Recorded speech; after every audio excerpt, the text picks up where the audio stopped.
പാലോട് രവിയുടെ ഭാഗത്തു നിന്നും ആ ഫോൺ സംഭാഷണം പൂർണ്ണമായിട്ട് കേട്ട് കഴിഞ്ഞാൽ അദ്ദേഹത്തെ പരിപൂർണമായിട്ടും കുറ്റപ്പെടുത്താൻ പറ്റില്ല.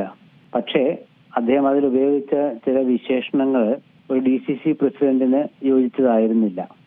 അദ്ദേഹം ആ ഒരു കാര്യം പുറത്തു പോയിരുന്നില്ല എന്നുണ്ടെങ്കിൽ, പുറത്തു പോയിരുന്നില്ല എങ്കിൽ ആ വിശേഷണങ്ങളും വലിയ കാര്യമായിട്ട് ഉണ്ടാകുമായിരുന്നില്ല. കാരണം സാധാരണ പ്രവർത്തകരോടൊക്കെ സംസാരിക്കുമ്പോൾ രണ്ടുപേര് തമ്മിൽ സംസാരിക്കുമ്പോൾ ഉണ്ടാകാവുന്ന ഒരു നാടൻ ഭാഷയിൽ പലതും പറയും. അത് ആത്മാർത്ഥയില്ലാത്ത കാര്യമൊന്നുമല്ല. അങ്ങനെയൊക്കെ പറഞ്ഞാൽ തന്നെ രാഷ്ട്രീയത്തിലെ ചില കാര്യങ്ങളിലൊക്കെ ചിലയൊക്കെ ഒന്ന് ഉണർത്താനും പിടിക്കാനൊക്കെ പറ്റുള്ളൂ.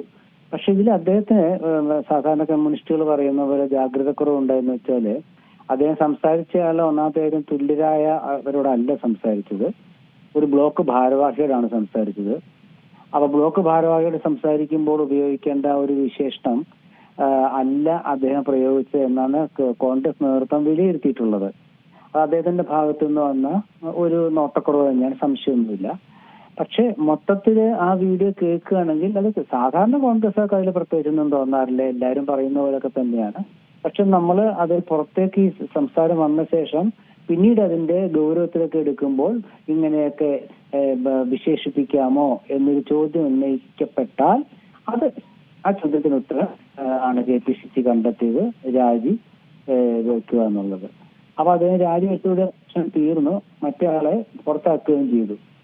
അപ്പൊ ഞാൻ പറയുന്നത്, കോൺഗ്രസ് നേതാക്കൾക്ക് സാധാരണ ഇങ്ങനെ പ്രവർത്തകരോട്, അവർക്ക് അടുപ്പമുള്ള പ്രവർത്തകരോട് തുറന്നു പറയും, അടുപ്പമില്ലാത്തവരോട് അകലം പാലിക്കും. പിന്നെ തുല്യരായ നേതാക്കൾ തമ്മിൽ സംസാരിക്കുമ്പോൾ കുറച്ചുകൂടെ കഠിനമായ ഭാഷകളൊക്കെ അങ്ങോട്ടും ഇങ്ങോട്ടും ഉപയോഗിക്കും. അത് ഏത് പാർട്ടിയിലുള്ളതാണ്. ഇപ്പൊ കഴിഞ്ഞ 2 മാസം മുമ്പ് CPI-യുടെ 2 പ്രമുഖ നേതാക്കള് ബിനോയ് വിശ്വത്തിനെതിരെ, അത് അവരുടെ ഗ്രൂപ്പിൽ തന്നെ ബിനോയ് വിശ്വത്തിന്റെ ഗ്രൂപ്പിലുള്ള 2 നേതാക്കൾ പരസ്പരം സംസാരിക്കുന്നത് അത് പുറത്തായി. അപ്പൊ ഞാൻ പറഞ്ഞു, ഇതൊരു നല്ല സംസ്കാരമല്ല, ഒരു വൃത്തികെട്ട സംസ്കാരമാണ് ഫോണിൽ സംസാരിക്കുന്ന ചോർത്തി കൊടുക്കാന്നുള്ളത്. അത് പ്രസിദ്ധീകരിക്കുന്നവരും ഞാൻ പറയുന്നത് അതൊരു മിതമായ ഭാഷയിൽ അതൊരു നല്ല ജേർണലിസമായിട്ട് എനിക്ക് തോന്നുന്നില്ല. കാരണം രണ്ടുപേർ തമ്മിൽ സംസാരിക്കുന്നത് സ്വകാര്യമാണ്.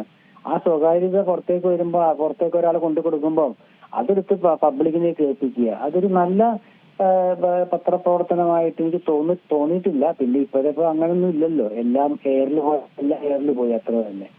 അപ്പൊ അതുകൊണ്ട് ശ്രീ പാലോട് രവിയുടെ ഭാഗത്തു നിന്നുണ്ടായ ഒരു നോട്ടപ്പെശ കൊണ്ട് അത് KPCC അപ്പോൾ തന്നെ നടപടിയെടുത്തു, അത് അവസാനിക്കുകയും ചെയ്തു.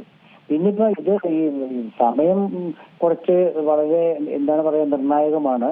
അതുകൊണ്ട് DCC ചുമതല അദ്ദേഹം KPCC ശക്തൻ കൊടുക്കുകയും ചെയ്തു. സ്വാഭാവികമായി പാർട്ടി എടുക്കുന്ന നടപടിയാണ്.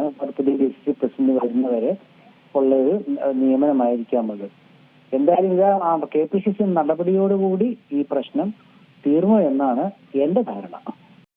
ഏറ്റവും പുതിയ വാർത്തകളും വിശേഷങ്ങളും വിരൽ തുമ്പിലറിയാൻ Zee മലയാളം ന്യൂസ് എല്ലാ ഡിജിറ്റൽ പ്ലാറ്റ്ഫോമുകളിലും ലഭ്യം.